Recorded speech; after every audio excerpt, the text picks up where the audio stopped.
Is your lav working? She was, I know. Be a question from the audience. Jenny Corn. She'll ask me. So I think we're waiting for Jenny Corn. No, I'm right here. No? Okay. Right here. Maybe we're not.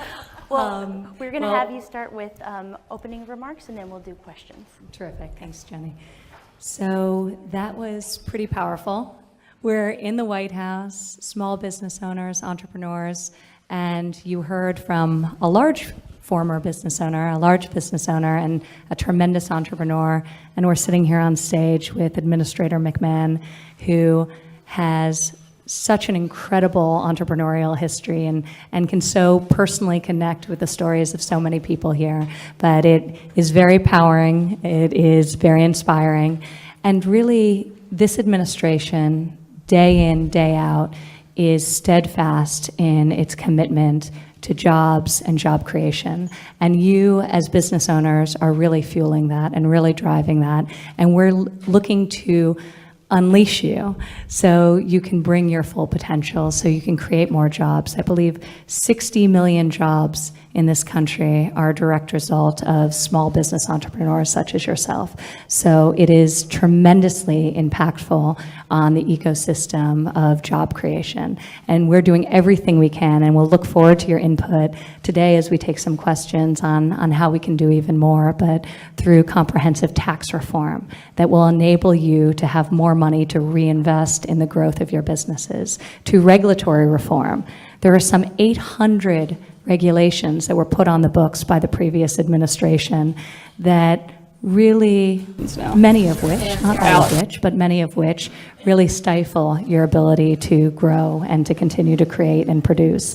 So we are committed to addressing all of those things, many more, creating increased access to capital, access to mentorship, as the SBA does through so many of its really transformative and innovative programs, access to networks, to markets for you to trade with across state lines and internationally as well. So we are committed to supporting the American worker and the American job creator. And we are excited to be here today to celebrate an agency that is doing just that, and an incredible director as she commences her 65th year of the SBA. Not quite your 65th. Not quite. No. So I will turn it over now to Administrator McMahon as she'll tell us a little bit about SBA's initiatives and how they can support your businesses. And then we're going to take some questions from the audience. Thank you. Am my mic, is this lav working, or do I need to use this? Okay, great. Thank you, Ivanka, for sharing the stage with me today, and I must apologize in advance for my voice. A little bit like puberty, my voice keeps going in and out, and in and out, and in and out. So a little bit of laryngitis on the road, so I apologize.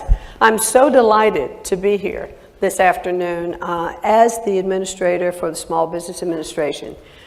We will celebrate our 65th anniversary next year this time. So we're kicking off this year full of reimagining the SBA. And we're going to spend the entire next year, we might even cheat a little bit, National Small Business Week next year, in announcing our new marketing message, our new logos, because I found out about the second week I was in office that SBA is probably one of the best kept secrets in the country.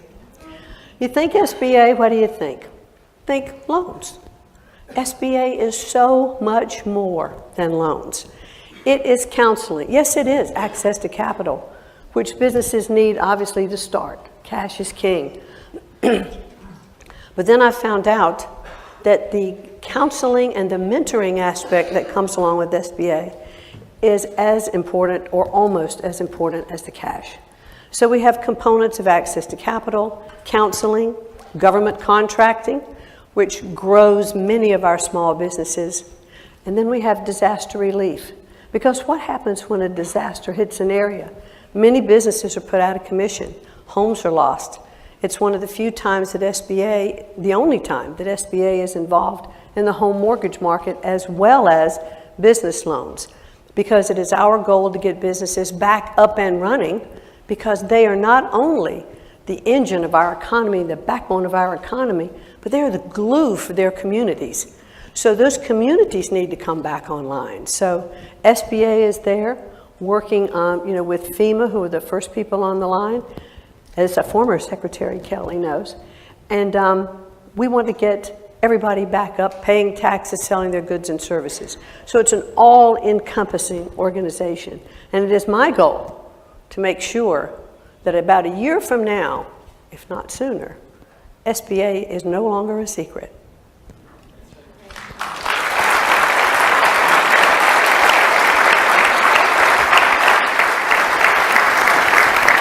Thank you so much, Administrator McMahon and Ivanka. You have such great champions of the small business community here, along with President Trump.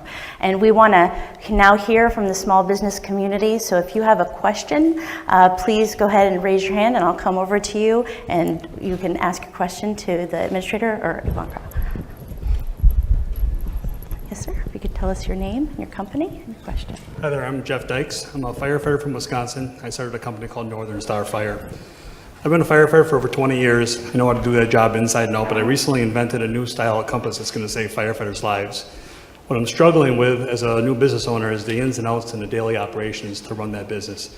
What advice do you have for someone like myself to get over that hurdle and increase my business knowledge? Well, I think one of the things that I've just been talking about, the mentorship aspect of SBA, we have so many services. There's SCORE, which are offices that are manned by either retired executives or executives lending their time to advise on business programs, web design, marketing programs, to kind of walk you through how you can expand and scale your business. Our small business development centers that are also available, our women's business centers, and we don't just take women there, they're primarily women. But you can go to any of those district offices, and there's 68 district offices around the country. I'm sorry, you won't go to the district office and find those. Those are even more bountiful than the district offices in every state. And you can go to sba.gov and look at the different modules, and it's 24/7. You can self-study. So lots of tools that are available. This was one of the things that I got very excited about in early discussions with Mrs. McMahon about the capacity of SBA, because it's true, most people think about it purely along the lines of capital and availability of capital and credit and how they can support businesses in their growth in that regard. But these mentorship opportunities really are very impactful. And as I go into the country and I meet with entrepreneurs, consistently they talk about one of the biggest barriers to scaling a business or starting a business is lack of mentorship opportunities, and that's ultimately what made the difference in terms of execution upon their ideas. So first of all, congratulations on now being a small business owner and job creator. Thank you for your service prior to that as a firefighter. And my advice to you would be to look at the whole ecosystem of mentorship opportunities as you think about how to start this business for the first time. Listen to a lot of people, including people who tell you your idea are bad, and internalize that feedback. But ultimately, I think that thinking through and bringing on partners and people and employees that can complement your skill set and help you to think about the execution of your business plan is critical as you think about scale in a meaningful way. So in addition to utilizing resources, in addition to getting feedback within the community from people about the idea and about the concept, also think about how you can supplement your team to complement the skill set that you have. Ivanka, thank you. Any other questions? Okay, here. Have your name and your business name. Hello, my name is Sherry Garner-Brumbaugh, and I'm from Findlay, Ohio, and I am a proud owner of a trucking company, a second-generation woman-owned trucking company now. And I have a question for you, Ms. Strom. Our family business is about 50 years in the making, and one of our challenges after starting with one truck, and now we're close to 100 trucks and 150 employees that started with one employee. Some of our challenges are hiring qualified workforce. Truck drivers and technicians, those are our challenges. Finding skilled workers to fill those jobs and the training they need for those good paying jobs, it's surprisingly difficult. Do you have any thoughts on how we could solve this problem together as a nation to fill these good jobs? Well, you've raised an incredibly great point and an enormous problem, and this is something that really the administration has really been informed by the private sector when we meet with large employers, and they tell us one of their single biggest challenges is the skills gap that exists, and that they have available jobs that they're unable to fill because people don't have the adequate training. So time and time again, we'd hear this from the larger employers, but it's all the more problematic for the smaller employers who don't have the benefits and can't necessarily be as competitive, but are competing for those same jobs that limited people have the skills to fill. So we've actually, as an administration, been enormously focused on technical education, skills-based education. The president just signed an executive order a little over a month ago where he's going to dramatically expand apprenticeship in this country. It's been very, very successful around the world in really giving people skills-based education and creating industry-wide certification and credentialing so that people like in an industry such as yours can have a recognized credential that is portable and they can take with them from state to state, that recognizes that they are trained in the areas that employers need them. So it will benefit obviously the large employers, but very importantly the small business owners as well. One of the things we found that is very successful is also the teaming of industry and the community colleges and the technical schools. So many employers are actually working with their community colleges and helping them develop curriculums that train their students, and they employ them on the other side. So that's something that's really been working in the private sector, and we're looking to really fuel and scale at a national level. Thank you. Thank you so much. Do we have another question? All right, this young lady over here.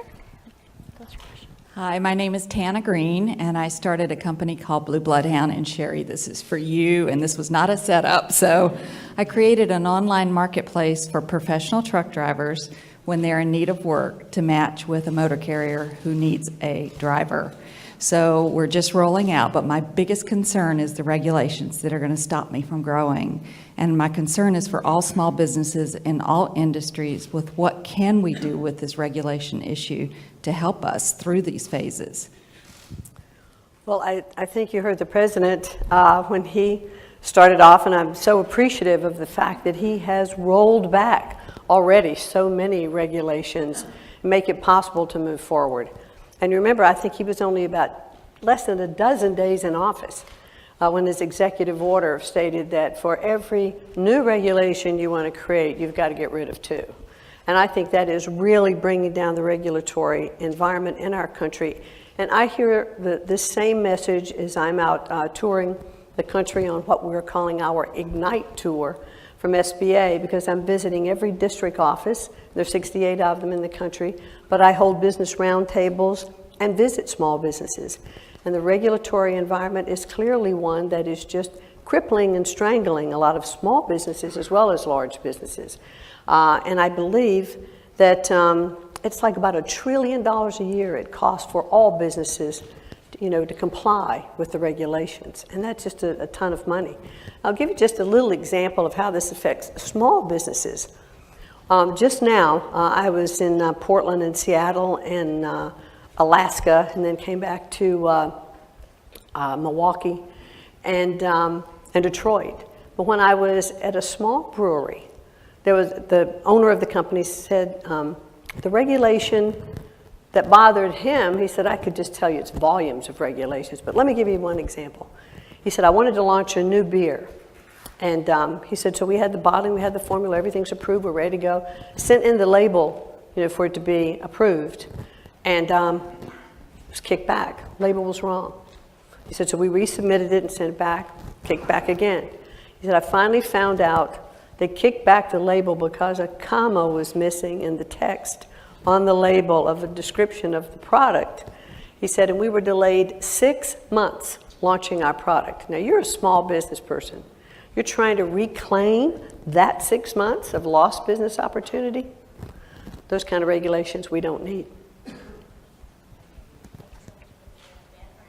All right, we'll come over to you. Good afternoon, ladies. My name is Mickey Paradise. I'm the president and CEO of PDI Drywall. We're a drywall and paint construction firm based in Raleigh, North Carolina. One of the biggest, setbacks, I would say, in growing my business in the last 12 years has been tax regulations. And I know that as we are embarking on tax regulation discussions, what are you going to do for small businesses to help change those regulations to be in favor of small businesses? Well, I think many of the same things that we've been discussing. I think comprehensive tax reform, and we've got Mr. Gary Cohen here, who has been spearheading this charge at the White House and working with Congress.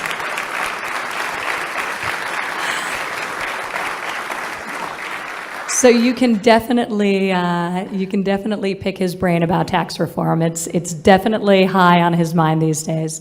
But lowering the corporate rate, encouraging business to grow, encouraging businesses that are based here to stay here and bring their capital back that's been trapped overseas will have an enormously positive impact within our country and free up so many dollars that can be further reinvested into our businesses.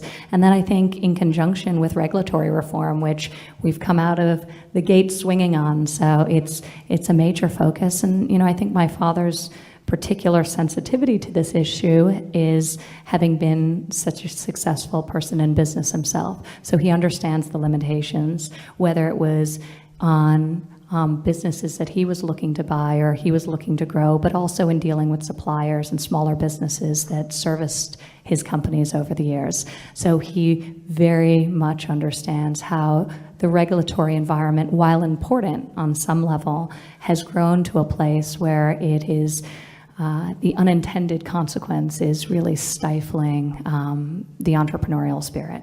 And we're going to bring that all back, and we've started doing it. Tax reform is going to be so incredibly important for business, but for every American. So we're very, very optimistic about both of those things and continued progress. And I'd just like to add again, as I'm touring the country, small businesses will say to me, look, any kind of tax reduction will be great. Just let me know what it is. What's going to be my percentage? I'm not worried about the loopholes. I'm not worried. Tell me what the rate is going to be so I can plan my business. And without fail, every single one of those businesses tell me they will take that money and reinvest it in their business and grow and hire more people, and that will continue to grow our economy. So we'll see that growth when we see our tax rates come down, especially those that are in the sole proprietorships, LLCs, or sub-S corps, which all that money flows through. Are you a sub-S corp? You know exactly how that works. So we're working on it. Thank you very much. Great, thank you. Our next question. We have our next question. Hi, my name is Richard Dabney, and my business is a franchise business, The Flying Locksmiths, in beautiful Ann Arbor, Michigan. So I've had over 30 years in different size businesses, different industries, with many ups and downs. So today my question is for Ivanka. What do you feel has been your biggest challenge in business, and what do you feel has been your biggest or most exciting success in your businesses? Thank you. Well, I think as an entrepreneur, you try to balance your own time, your own energy, your own focus, and especially when you think big, you sometimes have to slow yourself down to build foundationally to enable you to grow and enable you to scale. So to to actually impose a certain level of discipline upon yourself to enable you to achieve the growth you want to achieve. And especially in the early days, it's very hard when you have limited people, limited bandwidth. You're just launching a product or a service, and you know, hopefully feel some of that early momentum. So I think when you are an entrepreneur, you have to be a visionary, but you also have to be an executor. And the successful entrepreneurs are the ones who are both, who they dream big, they think big, they swing for the fences, but they also are highly pragmatic and able to execute on the task at hand. So sometimes there's an imbalance between those two competing feelings, and I think for anyone to be successful helming a business, they have to be able to reconcile those two things. And ultimately, we were talking about it before, whether in the forms of skills training or recruitment and hiring, but you know, you're as good as your people. So investing in your teams, investing in your employees, and making sure that you've cultivated a group that complements you, that challenges you, that pushes you, and that will enable you to succeed. So, you know, for me, I think success in any business that I've ever witnessed that is scaled and done tremendously well, it's because they have a great team and great people. Okay, our next question. Thank you all for doing this for us today. I appreciate it very much. My name is Danny Vargas. I'm the president of a company called Varcom Solutions. We are a marketing, public engagement, and communications firm. We are an 8A company, and we're a service-disabled veteran-owned small business, originally from New York City, but we've been based in Northern Virginia for the last many years.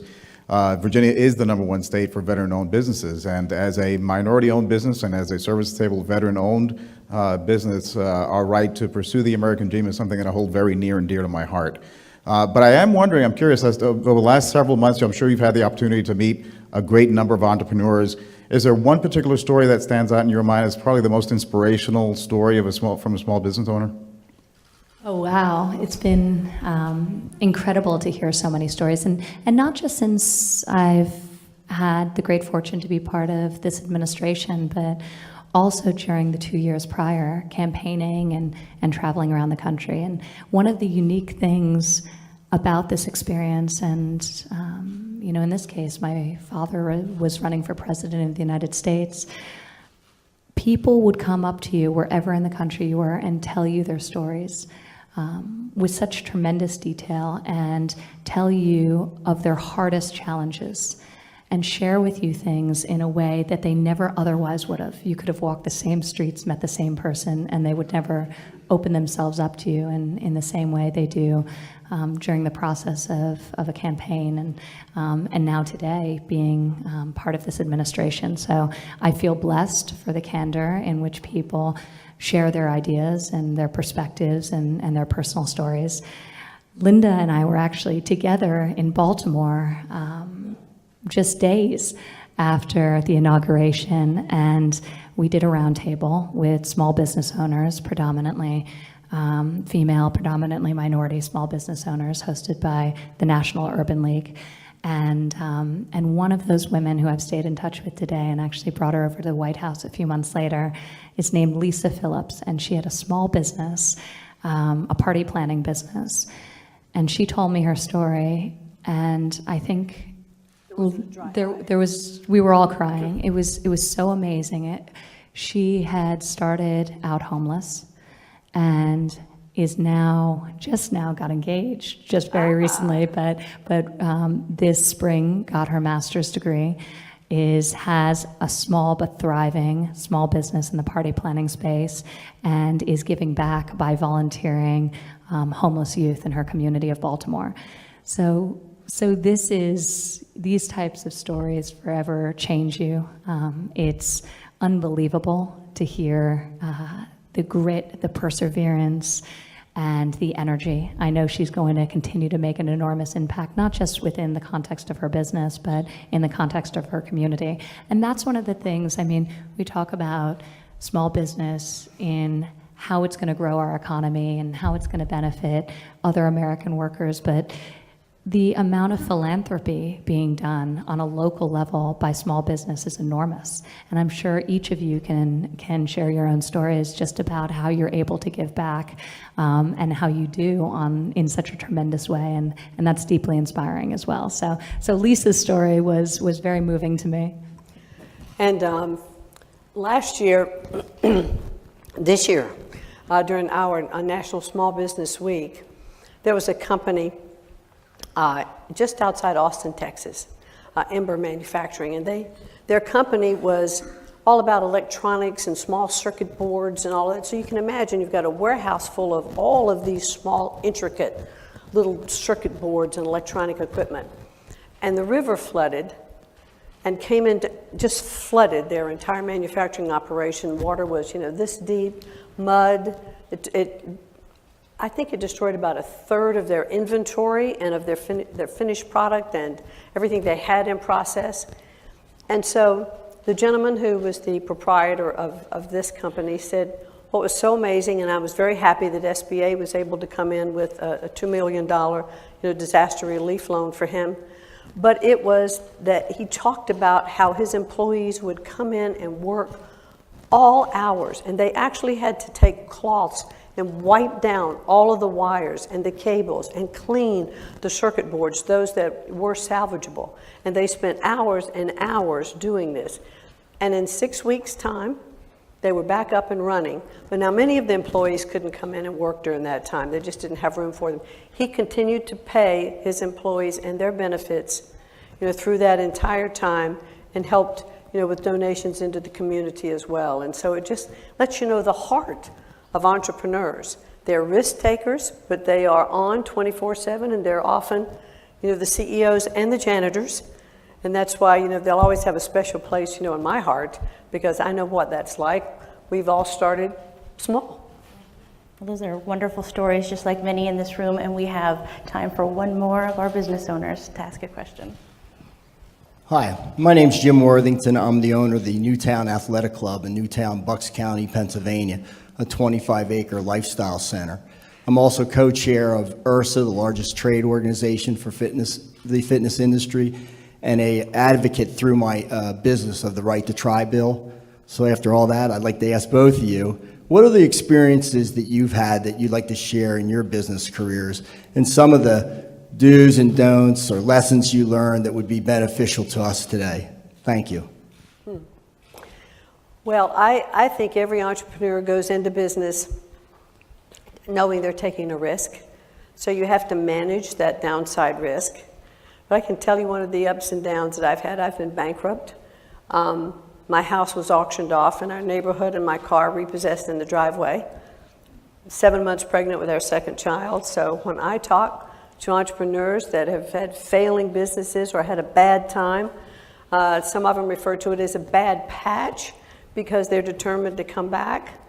I think one of the most inspirational things to me is to listen to entrepreneurs and how they get through the tough times. Because I've often said it's not how you fall, but it's how you get back up.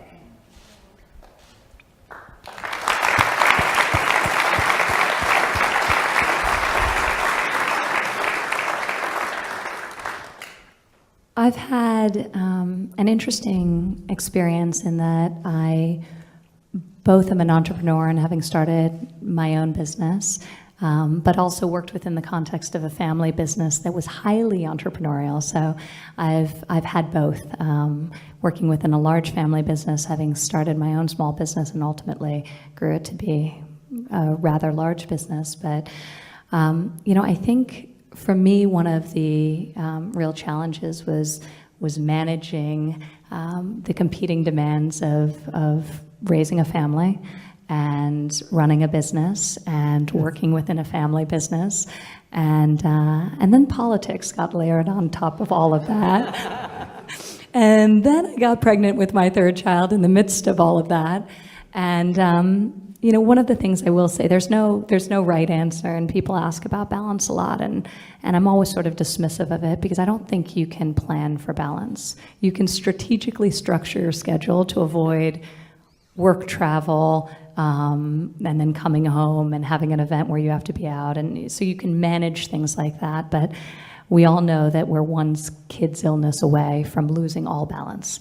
There's no way you can plan for certain things. And I have found that every time I think a challenge is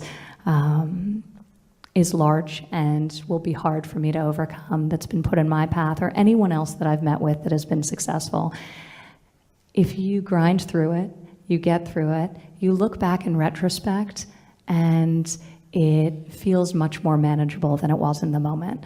So, this sort of perspective and staying in the moment and keeping a laser focus on what your priorities are. So I tell people not to architect their life for balance, but architect their life in a way that's aligned with what their priorities are, and constantly measure yourself against your priorities and try to ensure that you are where you needed to be over the long term, and give yourself a little slack in the short term.